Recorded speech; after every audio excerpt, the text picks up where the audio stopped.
It's the binary times that we live in, isn't it? If you go onto X, or I believe for Facebook, they don't go there anymore. There's like these extreme binaries, and if you don't inhabit one of them, you're seen as somehow suspicious. So to be in the center ground, to be a moderate, to be boring, the centrist dad or something is now to be seen as somehow disloyal to progressiveness, and that's super damaging. What if the truth came in a gel cap and we could just pop it in our mouths and forget about it? Well, it doesn't, and we can't. But we can laugh in the face of reality while plotting our survival. Welcome to the Truth Tastes Funny podcast. I am your host, Hersh Rephun, and if my guests can handle the truth, so can you. Open wide, folks.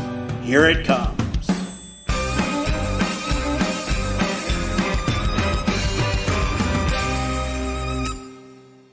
With me today on Truth Tastes Funny is Sean B.W. Parker. Sean's a British writer, artist, and musician. Born in Exeter in 1975, he gained a master's degree in fine art from the University of Creative Arts in 2003, following which he lived in Istanbul for 10 years until 2014, where he gave a TEDx talk called Stammering and Creativity. And he also lectured at Istanbul University. He's published several books, poems, albums, and paintings, and won a number of Kostler Arts Awards and Pierre Lecture's Essay Award. Welcome, Sean, to the podcast today. Hi, Hersh. Very, very happy to be here. Thank you for that.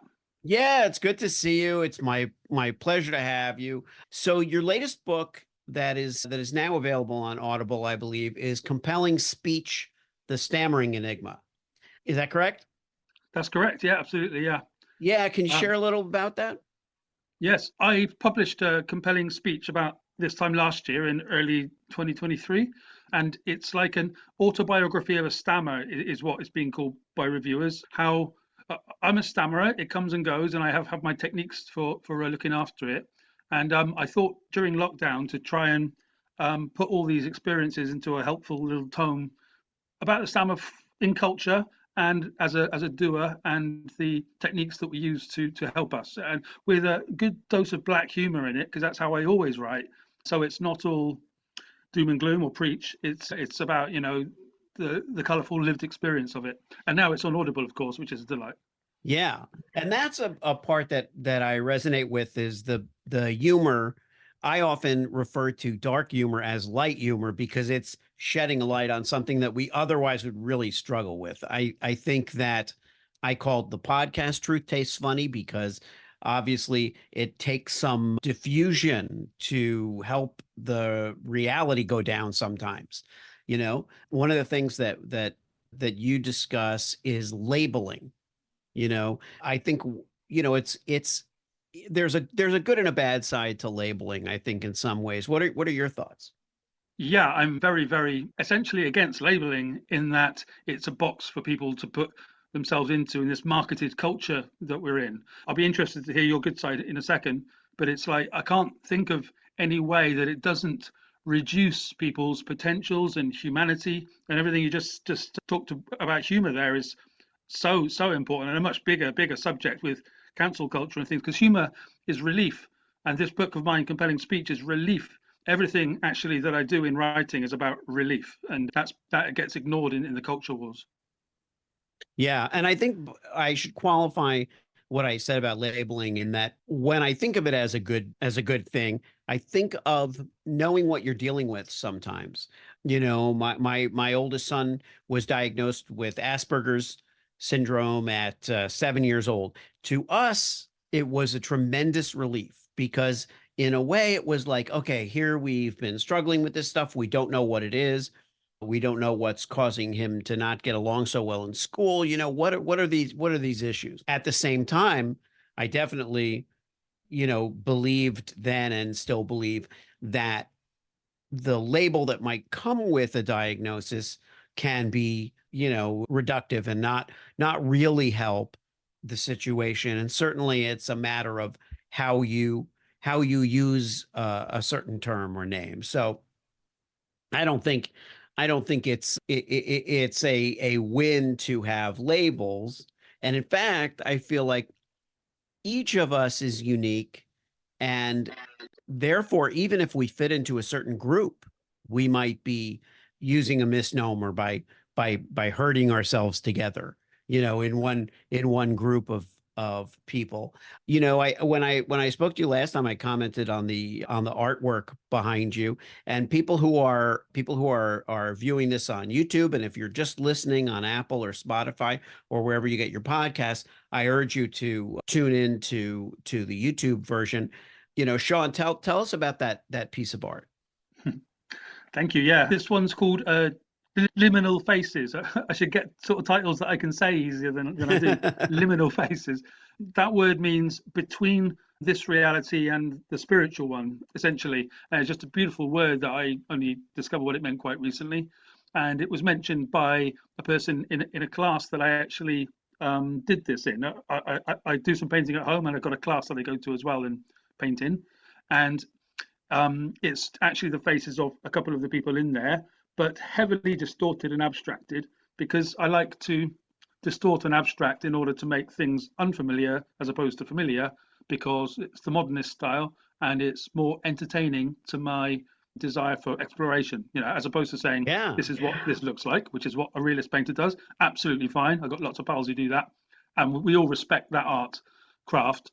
This is much more like, what can paint do, I suppose, and I'm a bit more attached to that idea. I enjoy the truth to materials thing in art very much, and this is a very big version. This is huge, up right at my wall, and that's why it's behind me, because it's so dominant, and that's quite fun in a tiny flat like mine.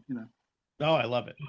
So tell the audience a little bit about your background. Yeah, I was born in Exeter in the southwest of England in 1975, so mid-70s baby, and to a speech therapist mum, which is very sort of telling to this book and to my stammer, and to a drama lecturer father.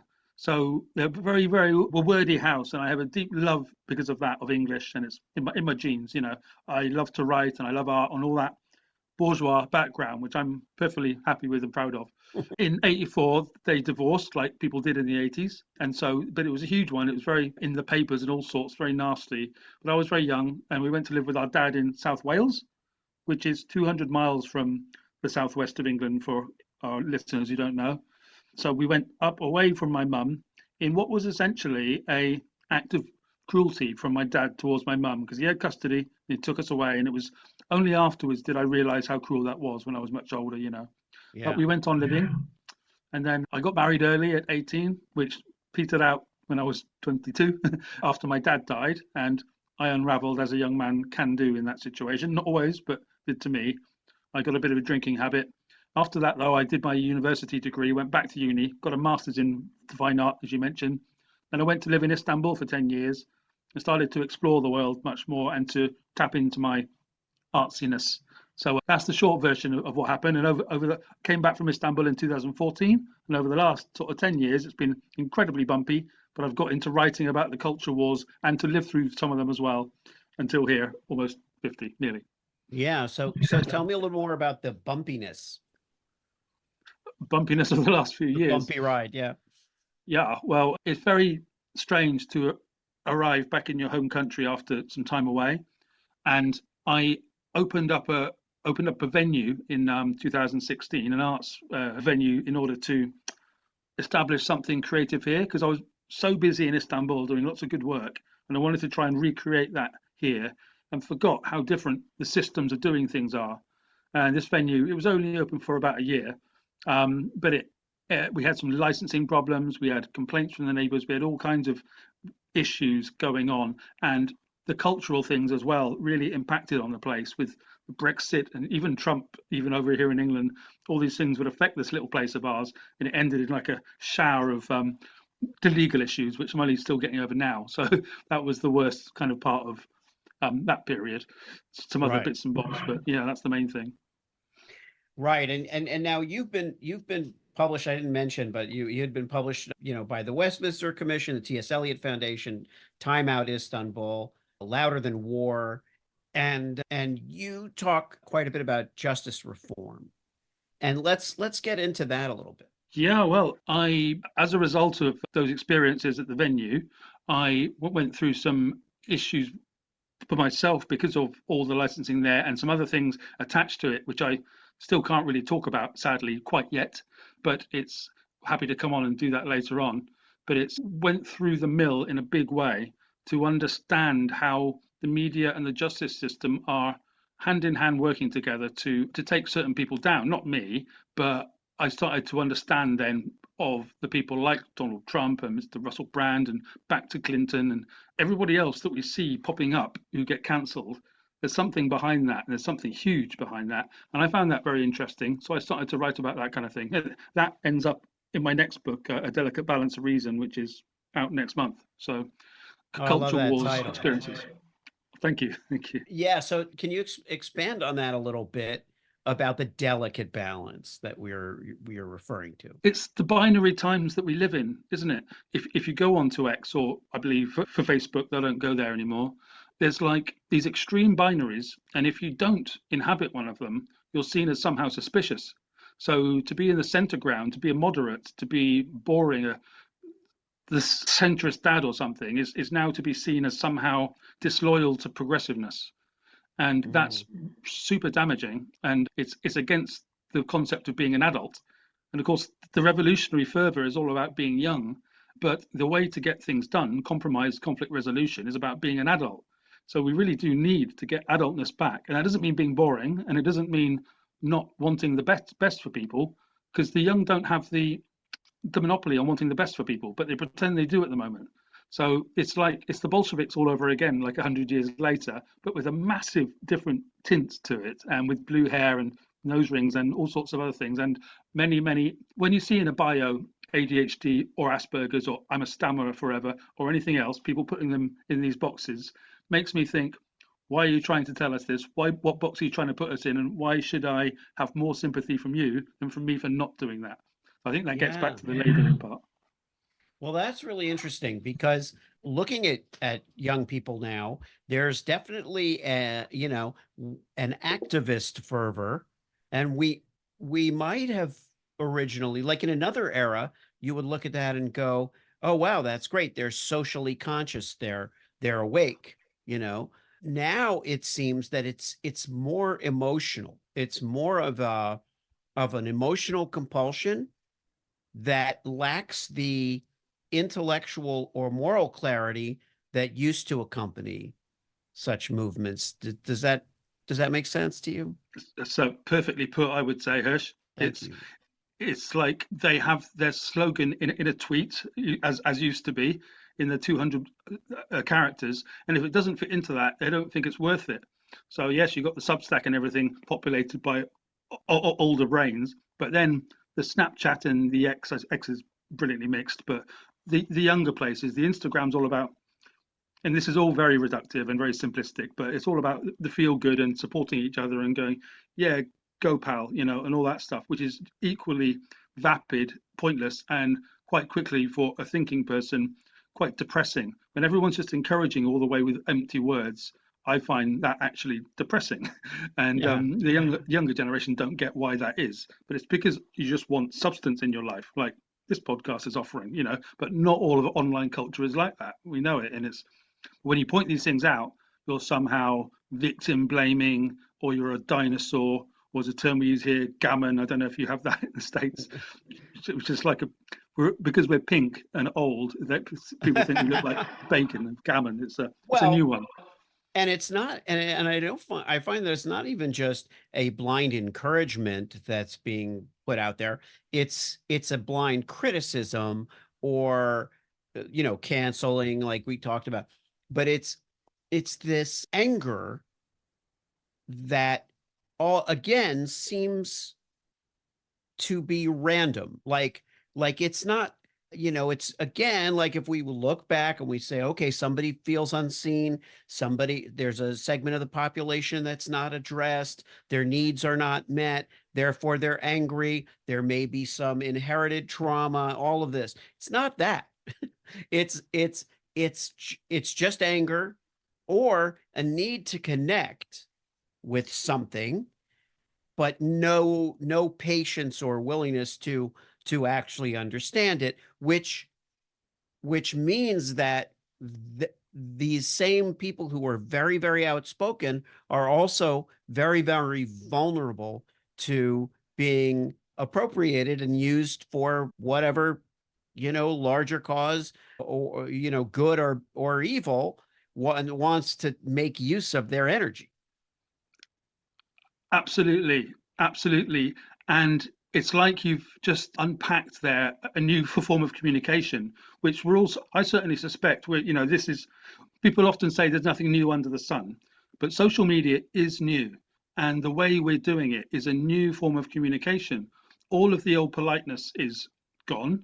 You've got this, if you can't do a critical word, critical tweet, a critical jab, or somehow have the power inside that, then it's useless words, which is fascinating for a writer, but also proper writing's full of beauty and all kinds of other things and insights. And this stuff's devoid of that. It's just about the morality. So the new morality is a weirdly shallow, well, like the old morality, I suppose. It's a shallow, puritanical place. And the problem is that the woke, or which is not fair because that's going out the window, but the progressives, let's put it that way, of all ages, believe that they're in the right, are completely positive about that, and anybody who's not including that is evil, and that is the binaries at work. And when you try to point out real life, interesting life happens in the grey area between that. That's where all the actual things happen, where the adult things happen. And when you point these things out, you are then castigated as somehow evil. That is a new form of communication, which we're all trying to work out. And lots of the Russian bots and Ukrainian bots, which are the biggest farms in the world, there's a report just out. It doesn't surprise us, but there's evidence of that now. They just absolutely weaponize all this stuff. Fascinating and absolutely brain frying. And the fact that it loses people jobs means that it's not irrelevant either. It's not just about mental health that upsets me. You can lose your job over this stuff, and that's ridiculous.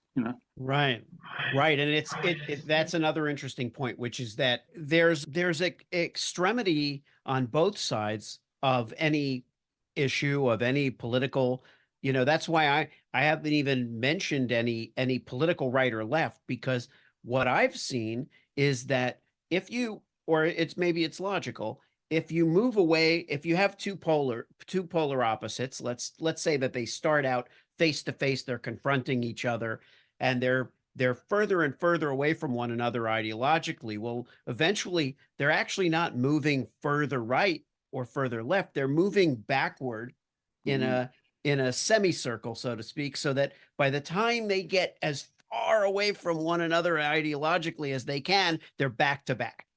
And they're literally standing in the same space. And that, to me, seems to be what's happening with the progressive left and the far right in the United States. Certainly, it seems to be happening, is that they're literally back to back. They might as well be in the same party with certain differences, but they're so extreme in their viewpoints, and they're young, and they're discounting, as you've pointed out, Sean, age and experience and adulthood, which is boring. So I hadn't thought of it that way that you've presented it, but it makes total sense to me. Why are they rejecting all of this stuff? Can we get, and of course there are young people who are intelligent and curious and balanced and more adult, but those are not the ones that I'm talking about, because those people you don't have to worry about. They will find reason, right? Because they're interested in it. But the ones who have no patience for it are the ones who are making the headlines right now. And they're the ones who are really a concern. And it's not an ideological issue. It's an issue of polarization, polarity, and disinterest, I guess. That's it. And it's so fascinating. This is called the horseshoe theory, isn't it? I've heard recently. Oh, okay. Yeah. What you mean there. And tech loves this binary. It's great for trade. And despite all the kind words of Zuckerberg and Musk and all the rest, they are aware that their good profits and their cultural impact, which they're more interested in than profits, I think, actually come from this binary, this war. It's an ideas war out there. But then podcast revolution, like we're involved in right now, and the Rogans and all the rest of it are actually not in that binary place. They're in a more nurturing, positive, actually good place than the mainstream media and the legacy media, because we have these long form chats without edge and bias, and we just discuss. And of course, the media cannot tolerate that because they need to get their ads in, which is what it's all about mostly. We're not speaking that language, and that's very, very interesting. And it's why Podcast Revolution's winning this war at the moment, because people actually want to sit at home and listen to us two chat rather than see two politicians take chunks out of each other over there. That is absolutely fascinating, and it's great. Yes, there's millions of it going on, but there's millions of legacy media too. So you just got to get your stuff that resonates. And we're not giving anybody an easy ride with our conversation. They'll be thinking about it. We're not just going to back stuff up, because I certainly won't ever back something up because it makes someone feel better. That's the place I come from as a near 50-year-old. I've done that. A teacher has to do that now and again, but now it's about, well, let's analyze it with love and see what's actually going on. Much more valuable, I like what you just said about let's analyze it with love, because the one thing that I find, like, and I'm surprised it's not happening more, like when you think about, when I see some of these very angry, younger people, college people and all this stuff, and I think, well, it's similar to the peaceniks in the in the 60s, or 70s even, but it's not, because that was motivated by, they were angry, but they were in favor of love. They were motivated by love. They were certainly not motivated. I mean, I'm not talking about breaking the system. They weren't interested in destruction of people. That wasn't really where it came from. They were reacting to destruction, and they were, the hippie movement and all that stuff was, motivated by love, free love, all of this stuff. Now, I think that's in shorter supply, and that's because of societal, issues, because of social media, because social media wasn't designed to thrive on love. Social media doesn't make money on love. Fox News doesn't make money on love, and neither does any other media, conglomerates. They trade for the most part on friction, and friction isn't associated with love. And so if you look at those scenes and you say, all right, well, how do I figure out who's moving in a direction that I can get behind? Well, if you pick who's moving in a direction that's fueled by love, then you might be able to choose that as a side, because certainly that's easier than trying to figure out right or left, or the horseshoe theory that you referred to, that I'm thinking about more and more. So I think that moving toward love because love, by the way, isn't a polarity, right? No, absolutely. It's a song by the Beatles, isn't it? I mean, that was the biggest industry of love done, right, to our knowledge. And it's not about polarity whatsoever. It's about a higher feeling, and it is a feeling that's not. It's a bit. The thing with love is it's a bit like ghosts or spirits or something. It's like, as is said, is that if you make too much noise, they're going to be dampened and they're going to go away, and you're not going to be able to hear them anymore. And you kind of get that with love, because it's an emotion I have, and it's an emotion we have for our kids and for families and everything, because it's deeper than sense, And then there's attraction love, which is another one, obviously the one for the songs. But love in itself for the fellow man is a ancient, sophisticated thing which doesn't have any connection to the binary as is right now. And of course, the problem is that it's not very. The bad news does sell because we like to be shocked, and love doesn't shock unless it happens to you. Then it shocks, and it's a beautiful shock. But it doesn't shock other people. It just goes and that is very Instagrammy. It's not very Xy, and it's not very clickbait. So that is where is the love. Are they going to work out how to connect the algorithms to love to make that work? Then we might be laughing. Yeah, complicated. Yeah. And I think that's it's almost like what happens when, extremism is what happens when you become bored with love. When love ceases to be sexy anymore, it's almost like infatuation versus love. Mm. That's what extremism is. It's infatuation. It's never love. People who say they love Trump or whatever that is, let's just say, that's not what's happening. They're infatuated. But what we've learned is that infatuation can last quite a while. you know Yeah, I mean, if that character, we can say that Mr. Trump, or over here, Mr. Farage, we have our own oh yeah, yeah. demagogues, is like it's not so much them as a person that they're loving, as you say, it's what they stand against backs up that person's anger. So that Hmm. can become its own love, and that anger can be quite justified, by the way. In order to keep things balanced, that anger is absolutely justified in many ways. So it's that is the way to conflict resolution, to try to understand why that person's so cross that they feel all their rights have been given away. And the supporters of Farage and Trump are those people.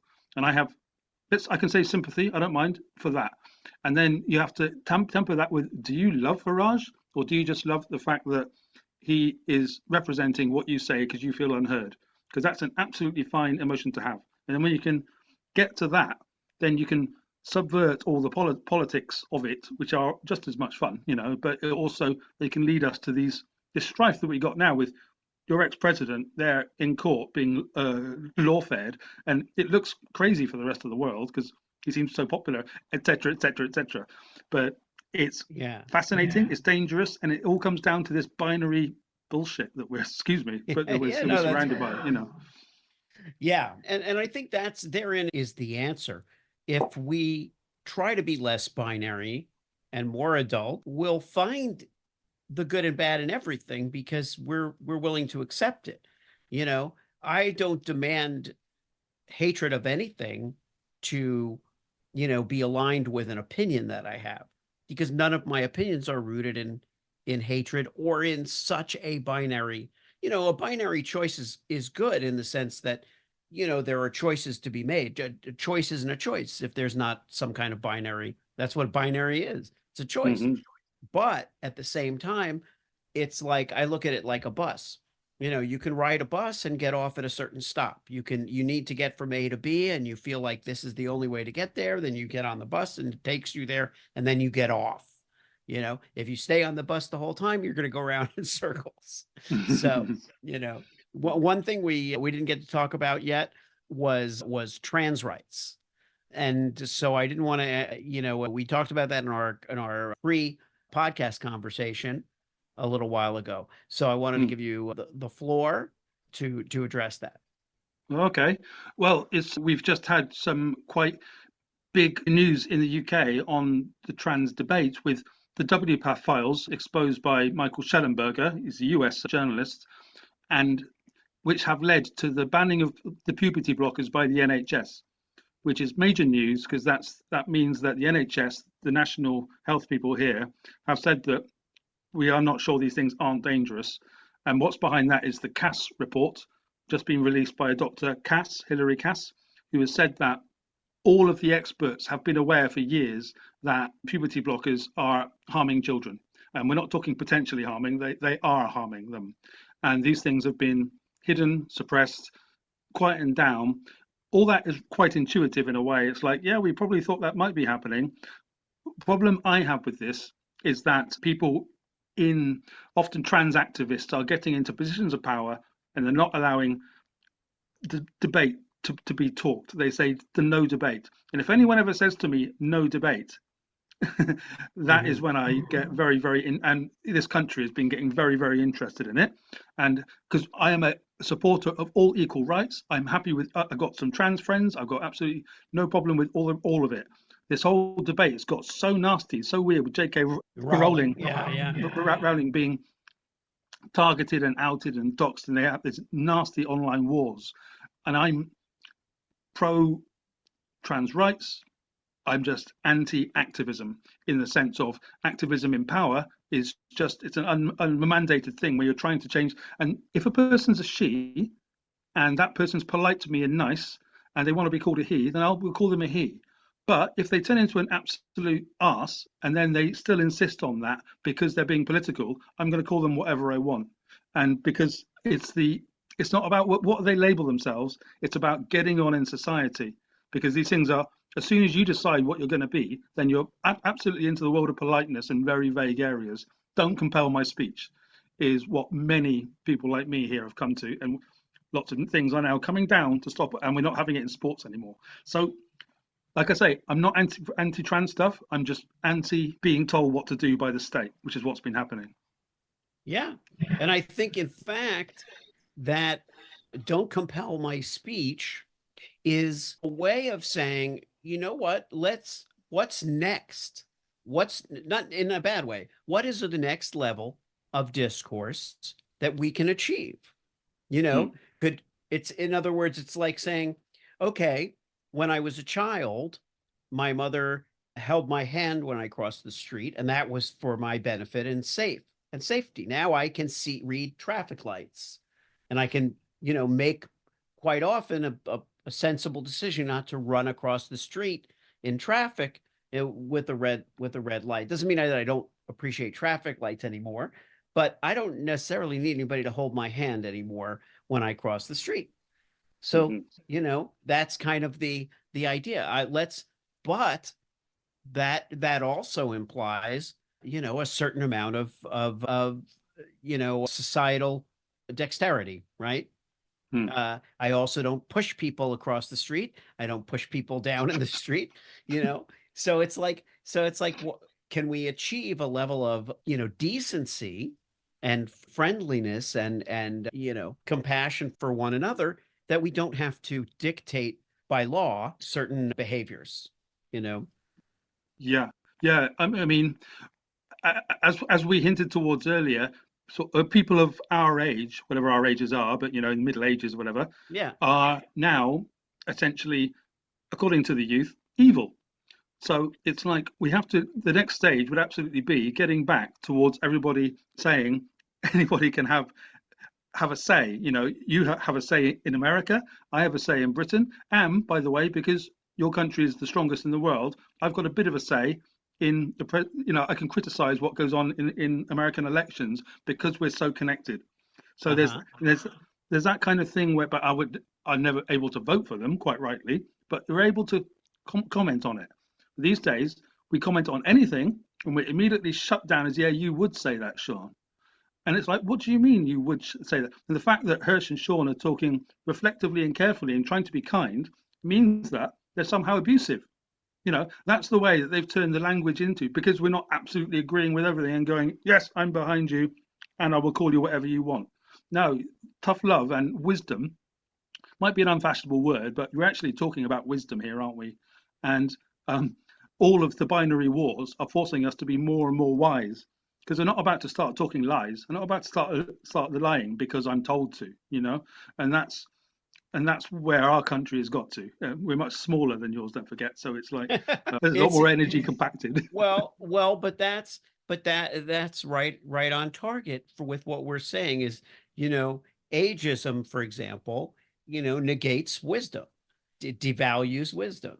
And so, and you could say, oh, well, he's boring. He doesn't know, it's the idea is that if you're really mature, then you can make a decision that's informed about what you want to listen to, what you want to say, how you want to treat somebody and all, but you have to have earned that right, and if I've earned the right by learning and continuing to learn over years and years, then I should be accorded some consideration for that. And that should apply to countries and societies. And, so I think there's an argument to be made for arguments in the context of knowledge and kindness, It's a desperate sort of plea to the younger people of our communities and families to say, please don't put me on the bonfire. I've got some things to offer and you're going to regret it if you do, sort of thing, isn't it? Right.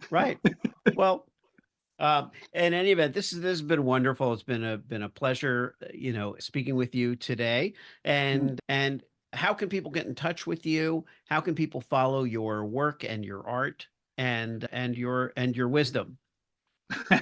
Well, thank you for that. The best way would be, if they want to keep up with the news, is to come to X under Sean B.W. Parker. I've got a nice platform there, and I'm quite busy, and I keep people up with the news. I've just heard today, as I told you earlier, I've got some art coming out in some magazines next month, which is very exciting for me personally. I'm very into the art part these days. And the new book, Delicate Balance of Reason, out next month. Go to Amazon under the same Sean B.W. Parker, and they can see all my 9 books on there, including that one. So that would be lovely if they did that. Thanks so much for tuning into Truth Tastes Funny. If you enjoyed the experience, please leave a 5-star review and share this podcast with your friends.